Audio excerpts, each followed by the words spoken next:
The strange thing about betrayal is that your body usually notices it long before your mind is ready to admit it.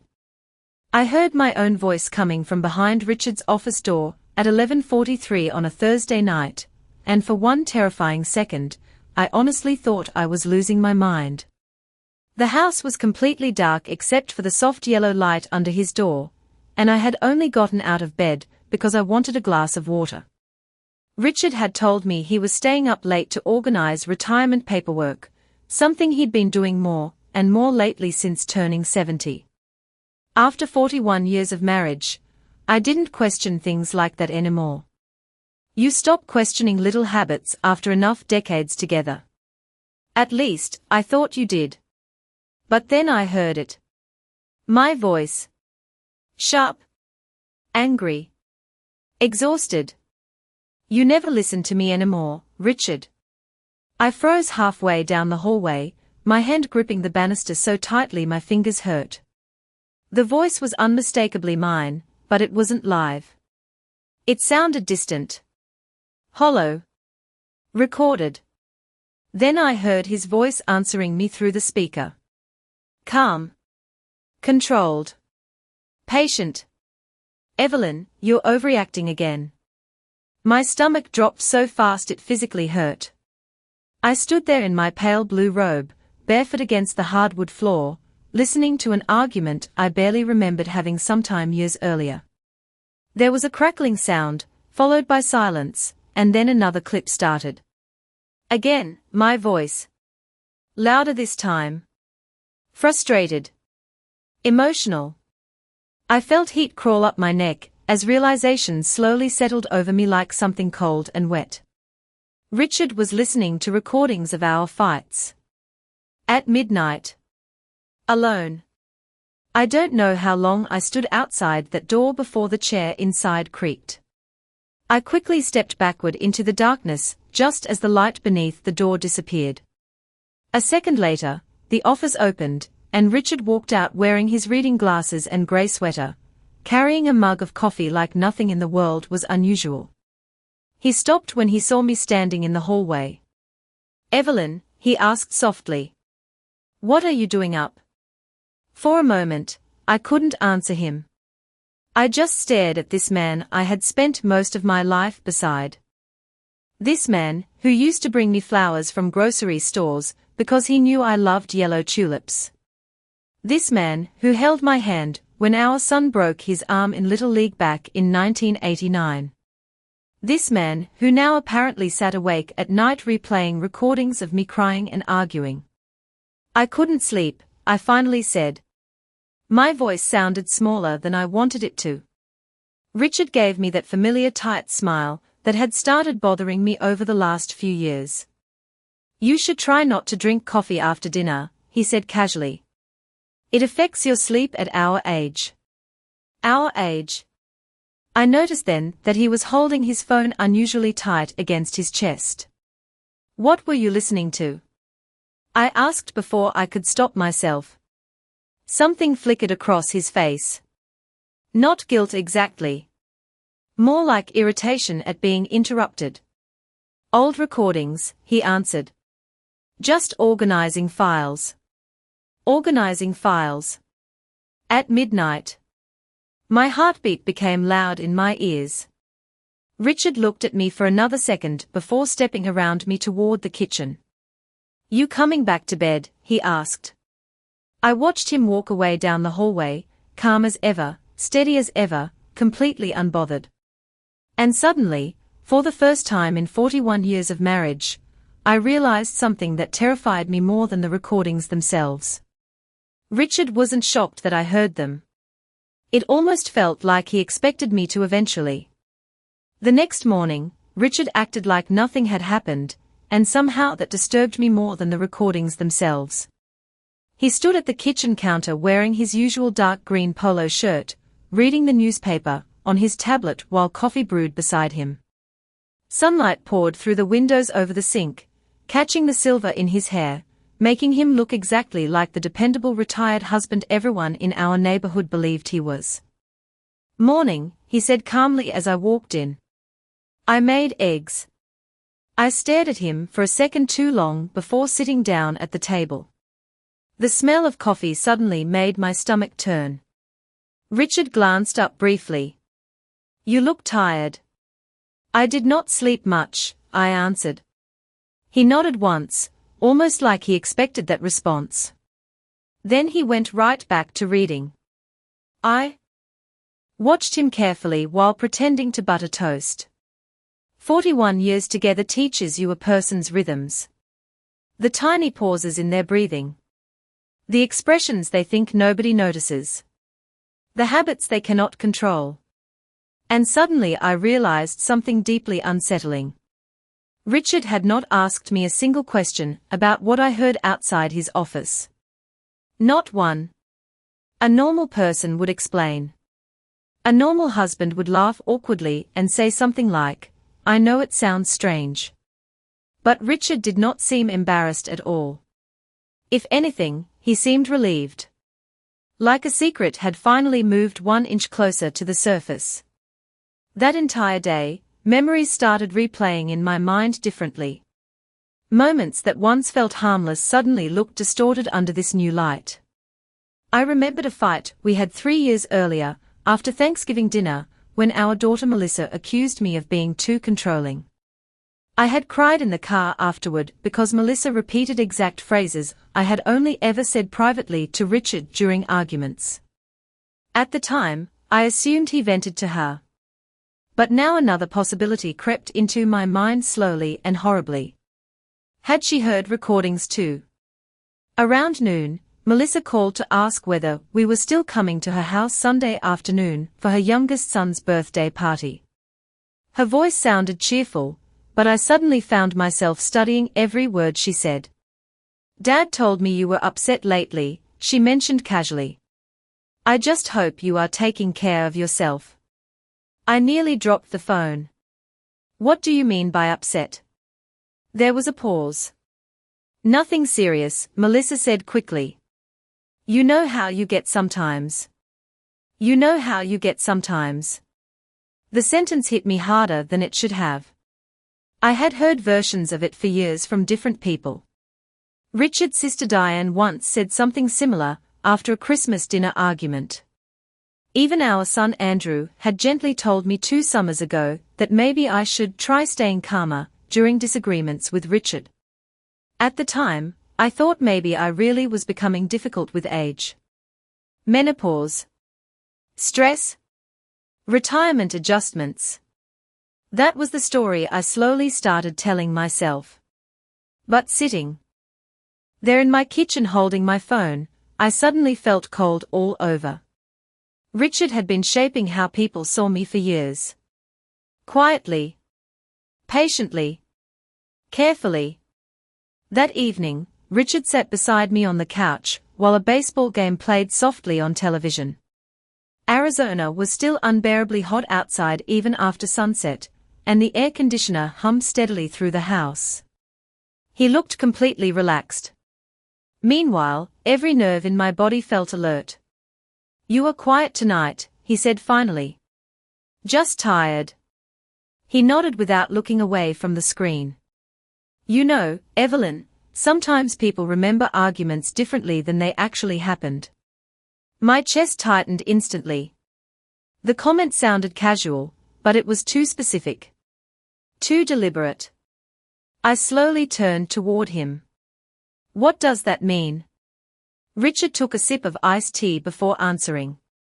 "Nothing. I just think emotions can distort memory over time." There it was again. Calm. Clinical. Like he was discussing weather patterns instead of our marriage. I stared at his face illuminated by the television light, and realized something I should have understood much sooner. Richard did not just record our arguments because he wanted to remember them. He recorded them because he wanted control over the version of reality everyone else believed. And somehow, deep down, I think he wanted me to hear those recordings eventually. 3 days later, I finally entered Richard's office while he was out playing golf with his friends at Desert Canyon Country Club, and I knew I was crossing a line our marriage might never recover from.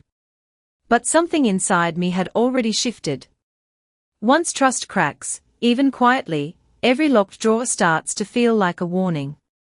I stood outside the office door for almost a full minute before turning the brass handle. The room smelled faintly of coffee and old paper. Richard always kept it unnaturally neat.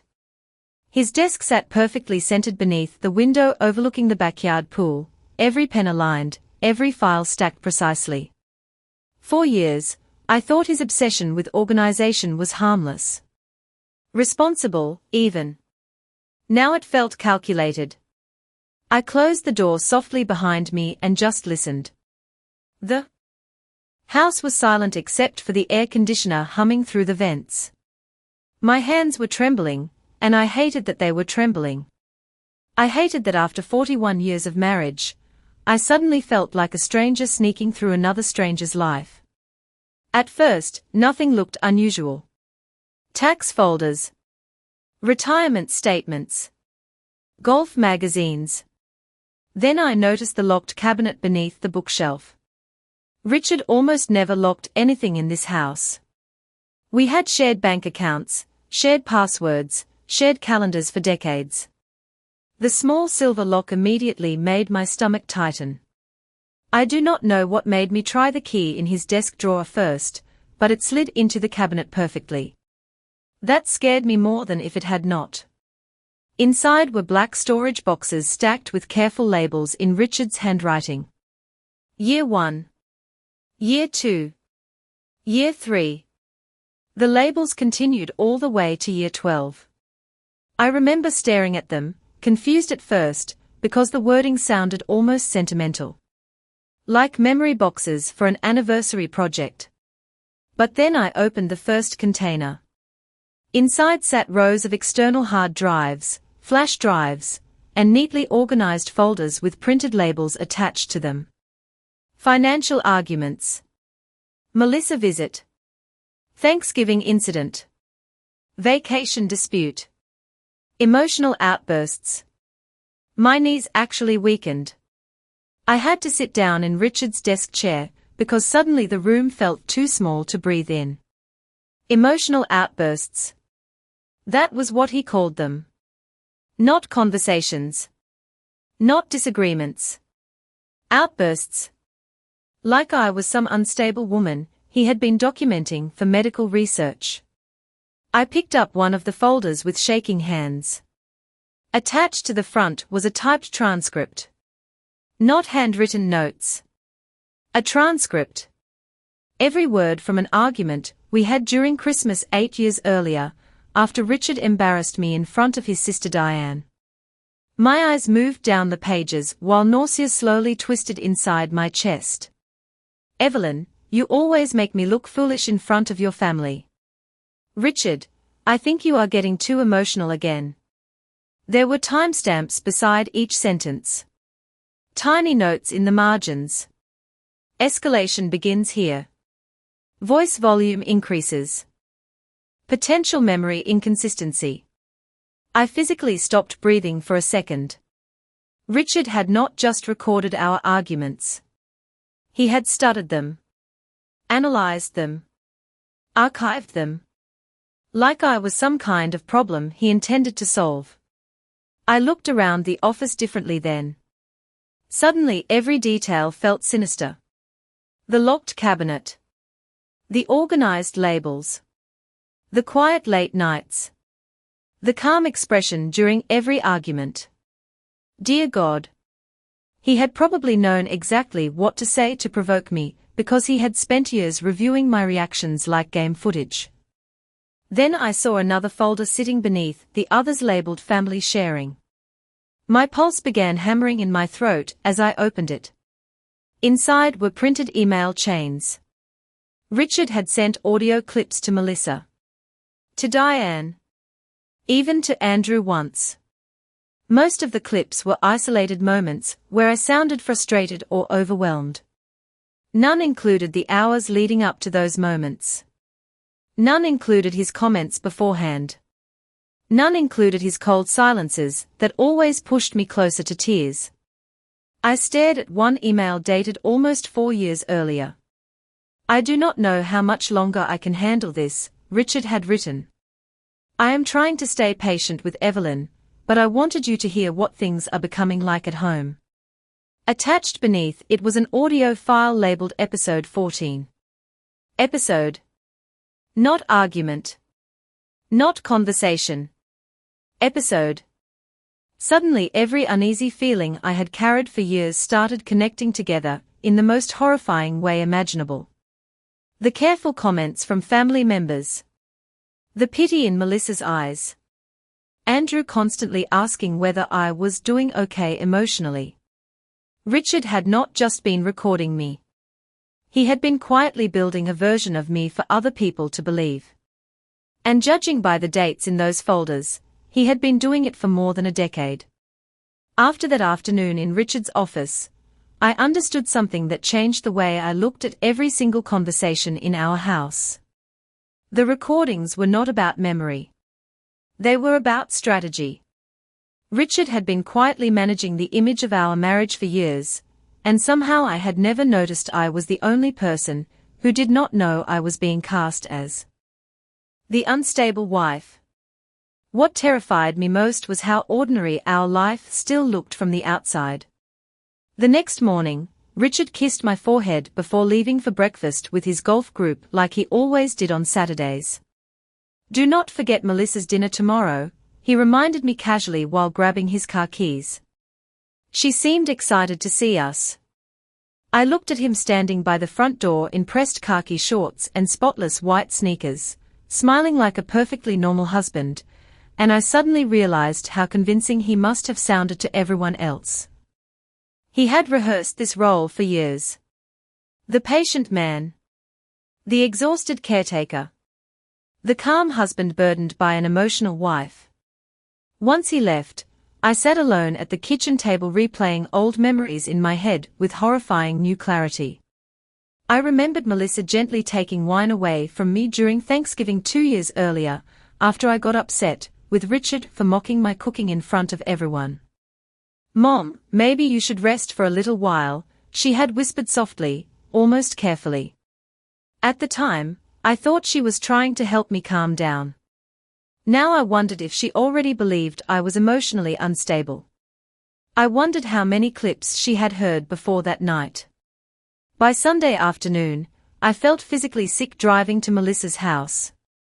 The Arizona heat shimmered above the highway, while Richard hummed quietly beside me in the passenger seat.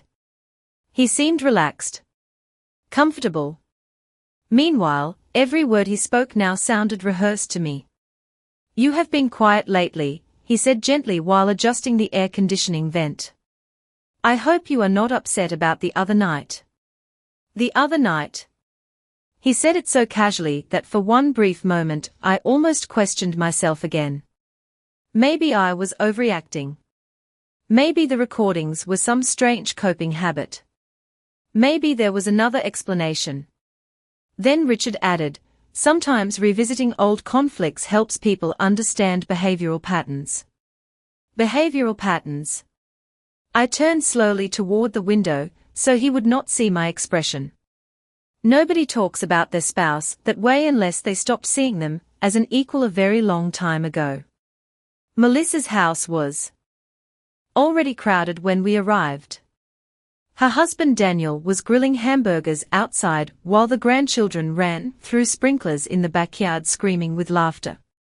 It should have felt warm. Familiar. Instead, I felt like I had walked into a room full of people who knew something about me that I did not. During dinner, Richard sat at the center of the table telling stories while everyone laughed around him. I noticed how often Melissa glanced at me when I spoke, almost cautiously, like she was measuring my mood. Then came the moment that made my chest tighten. Daniel mentioned how stressful marriage could become after retirement, and Richard laughed softly before saying, well, Evelyn and I definitely have our moments. Melissa immediately gave him a sympathetic smile. Dad has always been very patient, she said. The table went quiet for half a second. Not long enough for anyone else to notice. Long enough for me.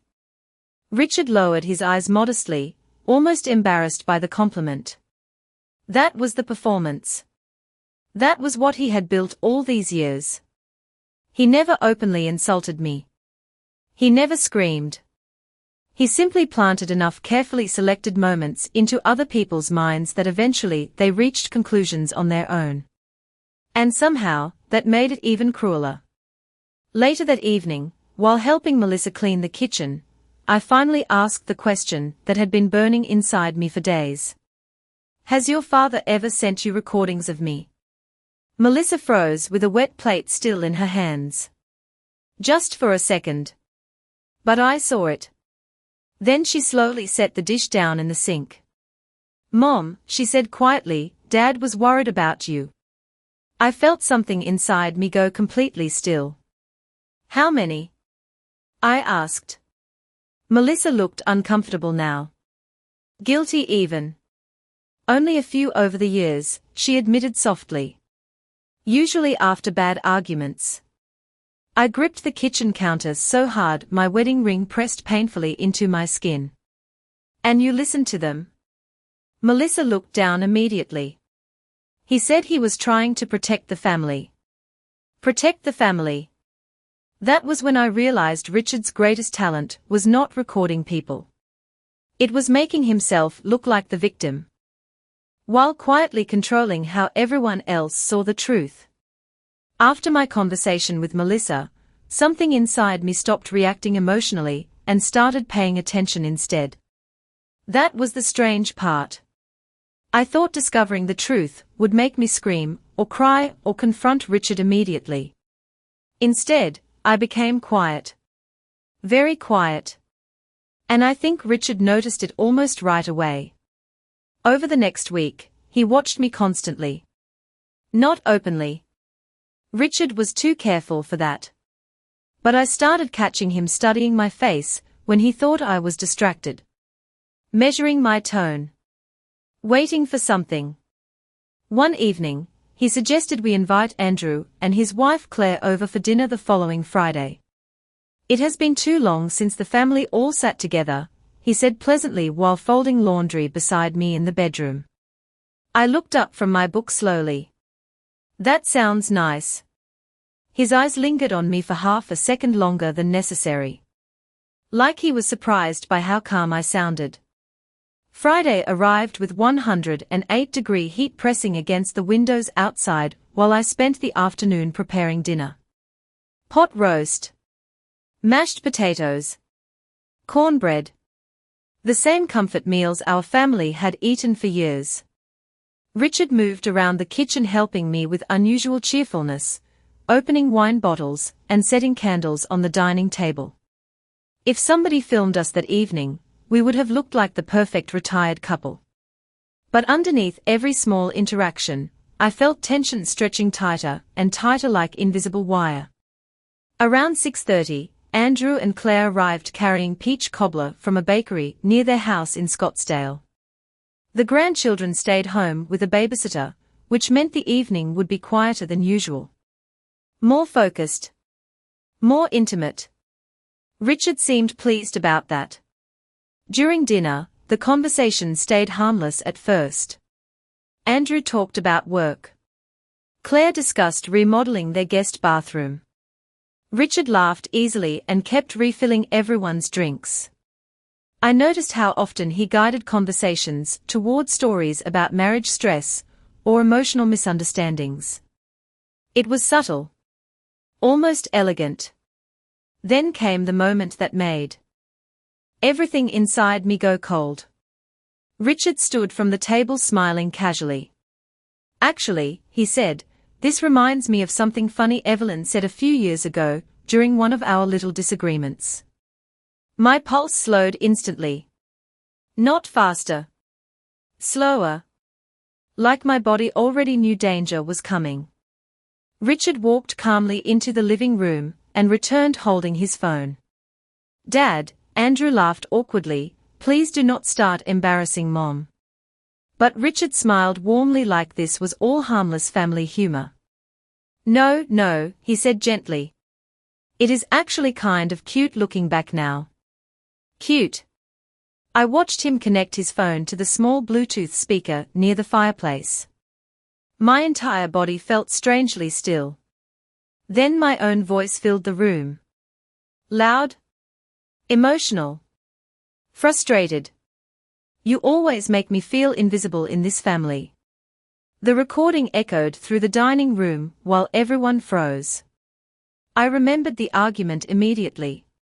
It happened after Richard spent an entire weekend ignoring me during a family lake trip in Nevada 6 years earlier.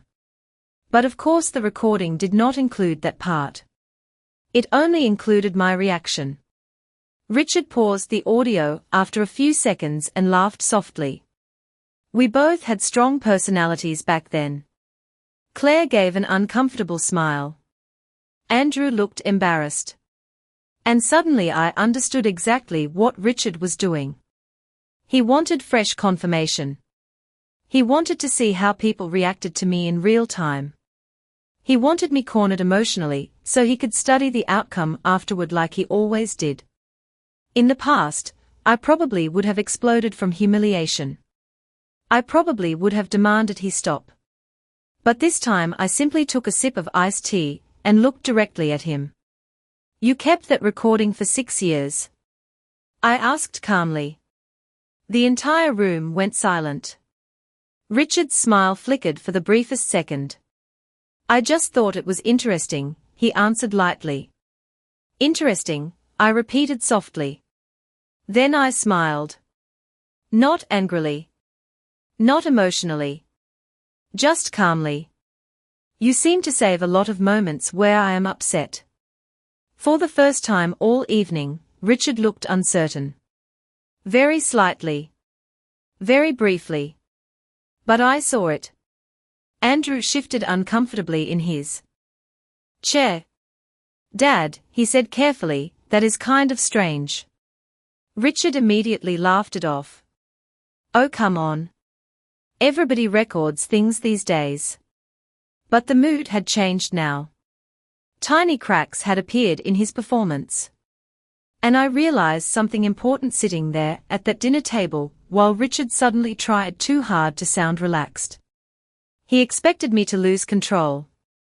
He had probably spent years depending on it. What he did not know yet was that I had already stopped playing the role he created for me. The morning after the family dinner, Richard made blueberry pancakes like nothing unusual had happened, and that was when I fully understood how dangerous calm people can be. He moved around the kitchen humming softly to himself while sunlight filled the house, carrying plates to the table with the same steady hands that had spent 12 years documenting my emotional reactions.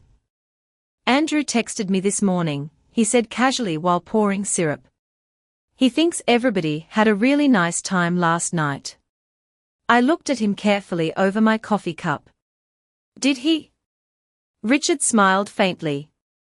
Families need more evenings like that. The strange thing was, he genuinely believed he had regained control after the dinner. I could feel it.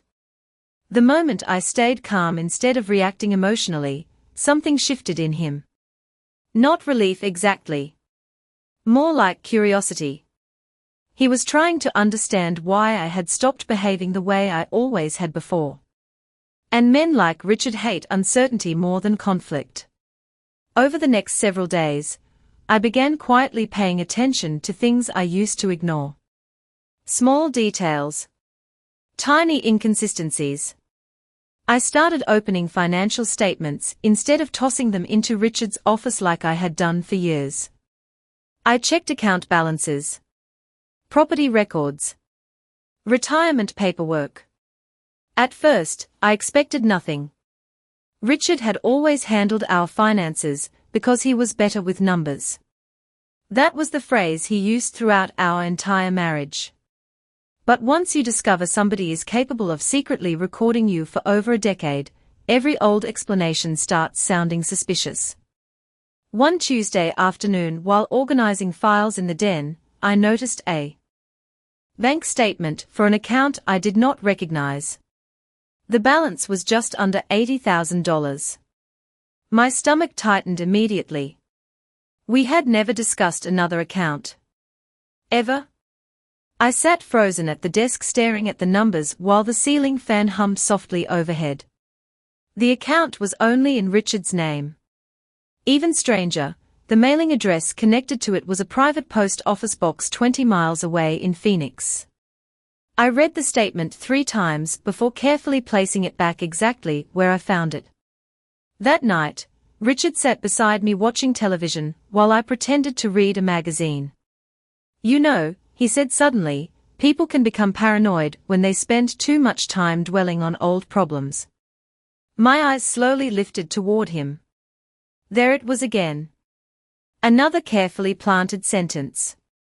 Richard never accused directly. He suggested. Guided. Nudged. "Is that what you think I am doing?" I asked calmly. He shrugged lightly without looking at me. "I just worry sometimes that you let emotions cloud your judgment." For years, comments like that would have hurt me deeply. Now they simply sounded rehearsed. Like lines practiced over time. 2 days later, I drove to the post office in Phoenix while Richard was at golf. The summer heat outside was brutal, nearly 110 degrees, and my hands shook against the steering wheel the entire drive there. I felt ridiculous. 70 years old and secretly investigating my own husband like some woman inside a television crime drama. But deep down, I already knew I was not imagining things anymore. The clerk at the post office confirmed the box belonged to Richard. She could not legally tell me more than that, but seeing his name attached to a hidden address made something inside my chest sink heavily.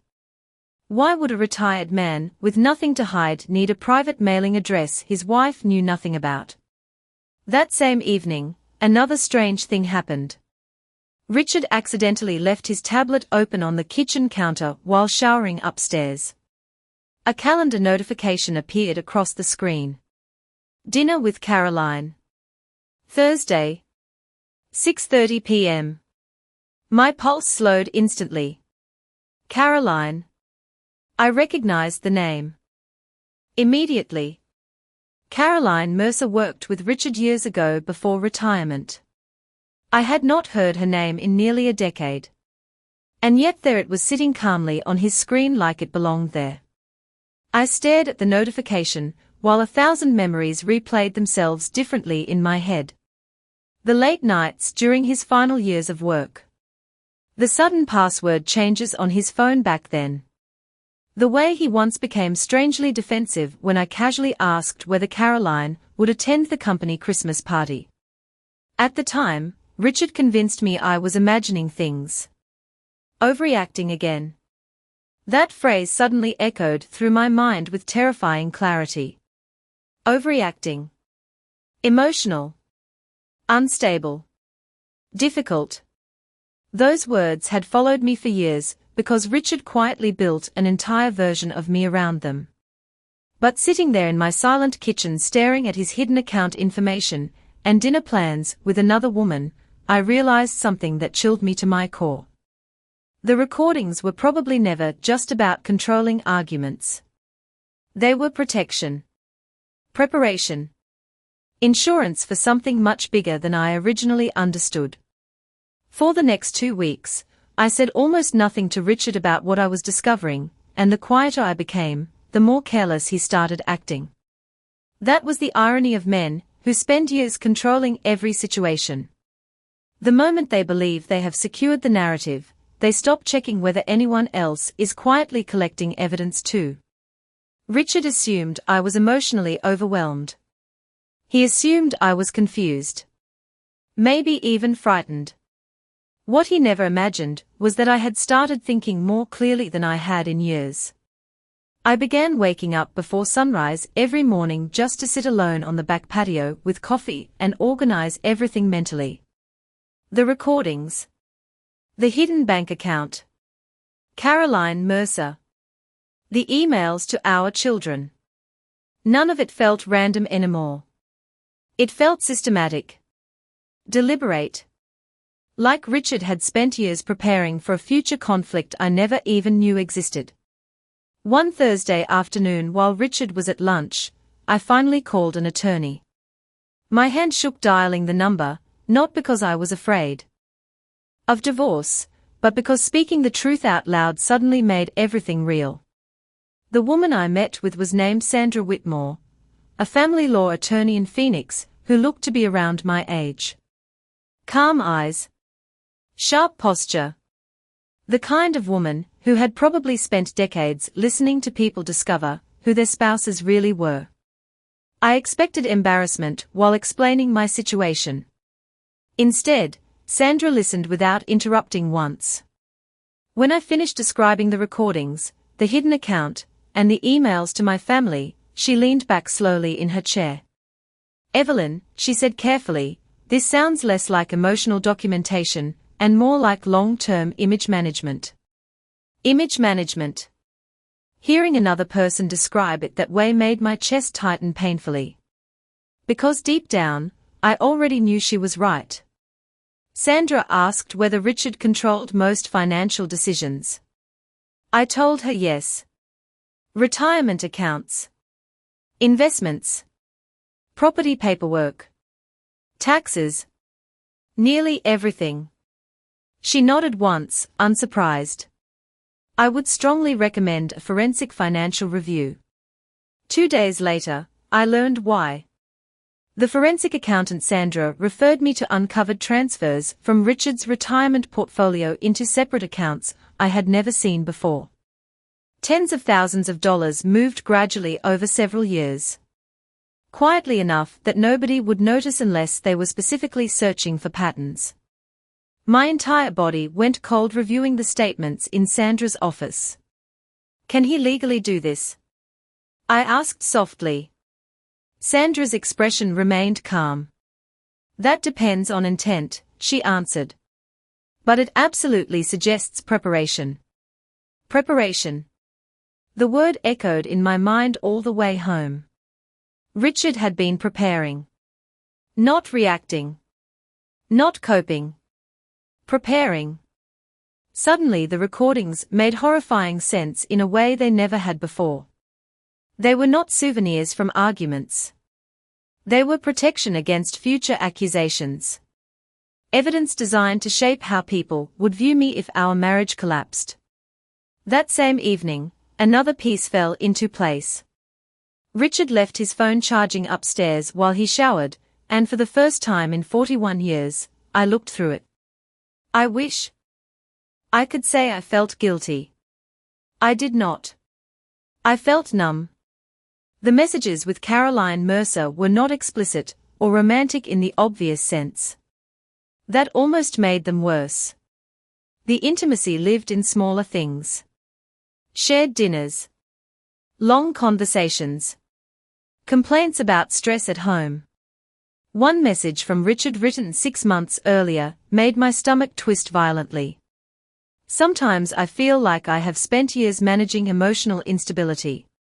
Emotional instability. That was how he described me to another woman after 4 decades of marriage. But the worst message came 3 weeks before. Caroline had written, "Do the kids understand the situation with Evelyn?" Richard replied only one sentence. "I have spent years making sure they do." I sat there staring at the screen while the shower water still ran upstairs.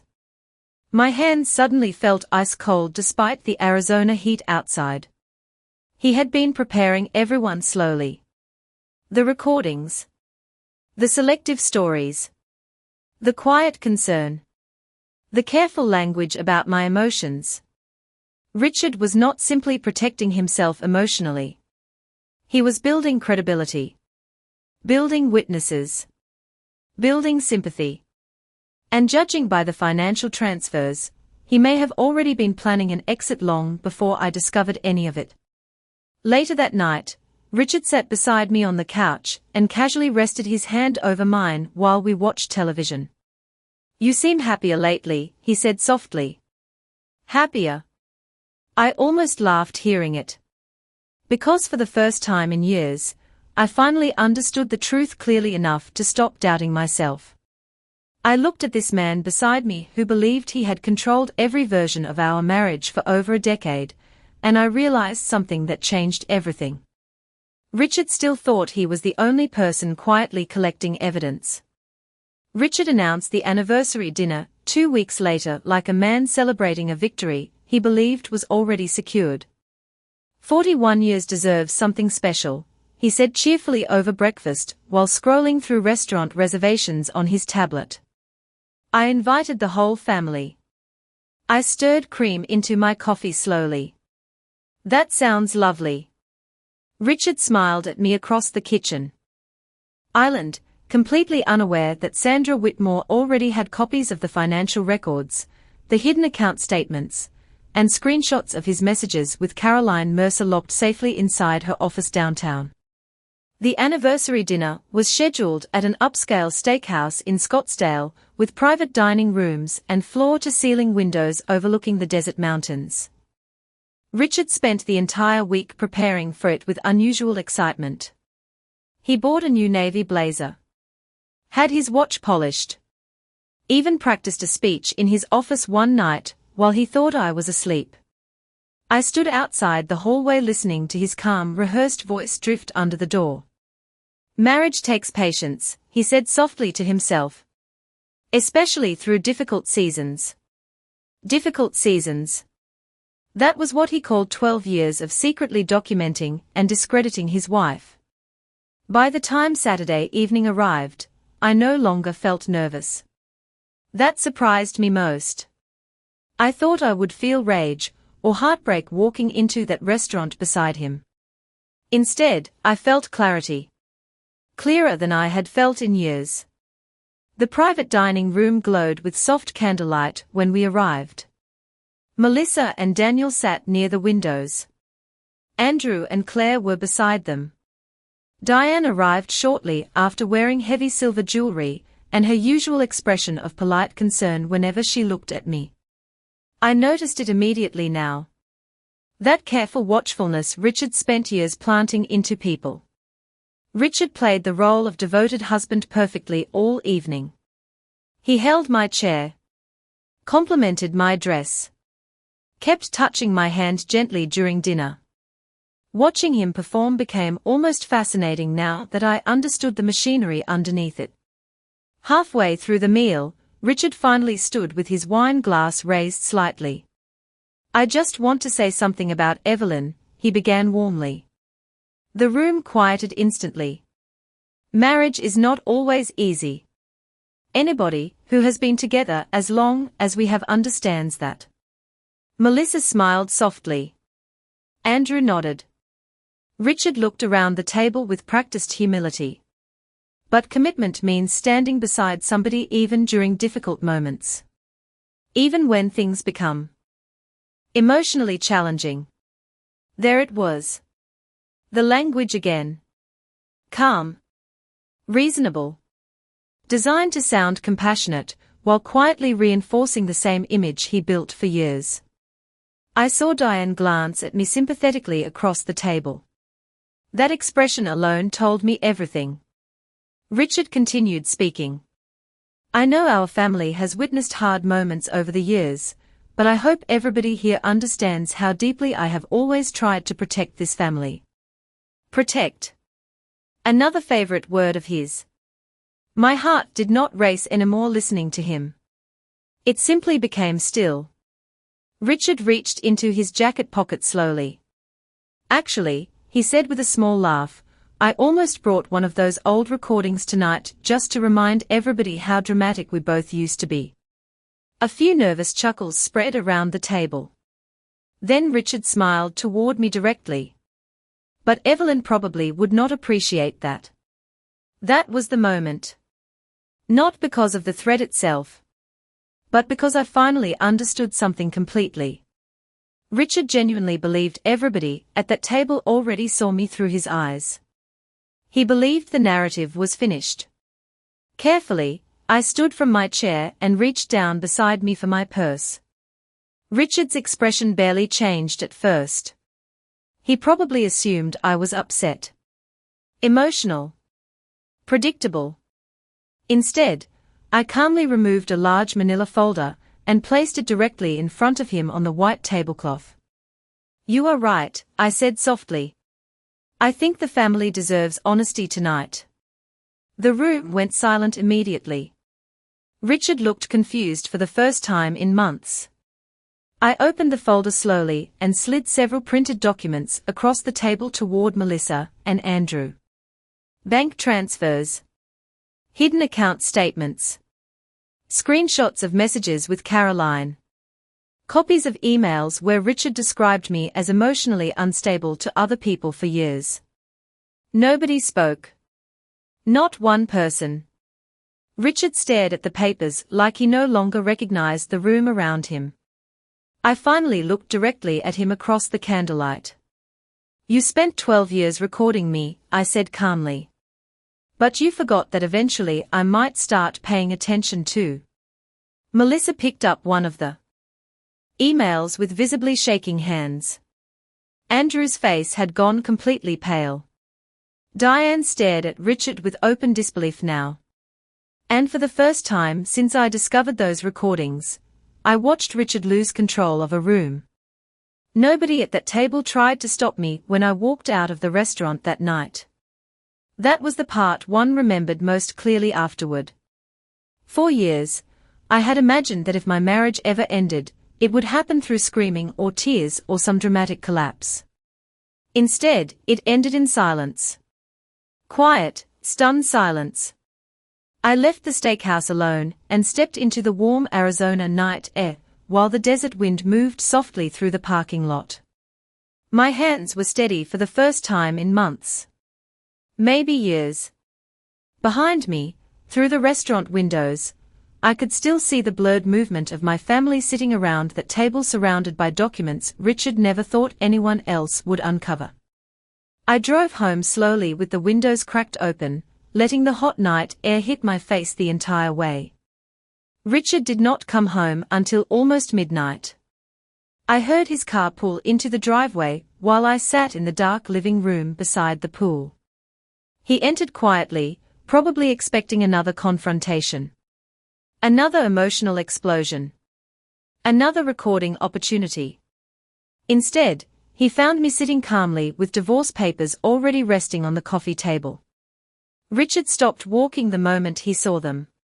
For several seconds, neither of us spoke. Then he finally removed his jacket slowly, and said the one sentence I never expected to hear from him.